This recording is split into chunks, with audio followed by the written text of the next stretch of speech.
Alright, so you guys blew up my last video. I noticed a lot of you want a tutorial on how I use this stuff and how I incorporate it into my skincare routine. I feel like I finally found a routine that's been making my skin so happy. So I will go ahead and show you. I have this great natural lighting still available. Now that I've been using the snail mucin for a lot longer, I can safely say that I want to keep it in my skincare routine at all times. So I'm gonna start off by showing you my nighttime skincare routine, like what I put on before I go to bed, and then I'll show you what I use in the daytime. So you wanna start with a clean face, obviously. I already washed mine. This is the first step I put on after washing my face, the 6 Peptide Skin Booster. This is also by COSRX, so I feel like it just works well all together. It is a serum, so it does feel super lightweight when it dries. It doesn't feel like anything at all. For my nighttime skincare, I have been switching off between these two. To be honest, I'm not really sure which one I like better. I do feel like this one goes a little bit better underneath makeup, like a moisturizer, so I use it in the morning as well, but this one I use only at night. You typically want a damp face for this, so for right now, I'm just gonna spray some Rose Water by Mario Badescu.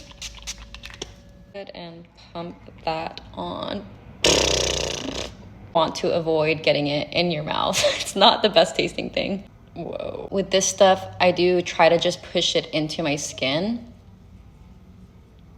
and then I just let it dry. Now that that's patted in and dry, I'm gonna go a step even further and do the Advanced Nail Peptide Eye Cream. This stuff feels so gentle and calming and just so incredibly hydrating for underneath my eyes. I will never ever skip this step. When that's all dry, I just seal it off with the Clinique Moisture Surge 100 Hours to finish off the whole nighttime routine. This is basically the last step of my nighttime routine. I sometimes switch out the type of moisturizer I'm using at the end, or sometimes just apply a vitamin C moisturizer at the very end. Leave it at that and basically just go to bed and let my skin absorb all the goodness. And then I feel like I wake up with the most beautiful hydrated skin. All right, now I'll show you the daytime version that I do wear underneath my makeup. So for the daytime, I do start off with the snail mucin, but same thing, I still want a damp face, so do that.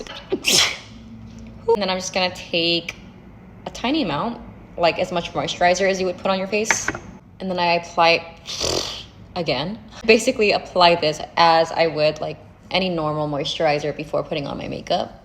I use a pretty light amount when it is daytime versus nighttime because I don't want it to act weird underneath my makeup. But that always goes on like a beautiful silky moisturizer. I love it. After that, I'll go in with a second moisturizer that has SPF in it to protect my skin from the sun. I usually put on the Moisture Surge with SPF in it by Clinique, but today I think I'm gonna try a sunscreen by COSRX. I recently got this in the mail and I'm so curious to see if I love this. Like I love everything else that they have. This is SPF 50, which is pretty darn amazing.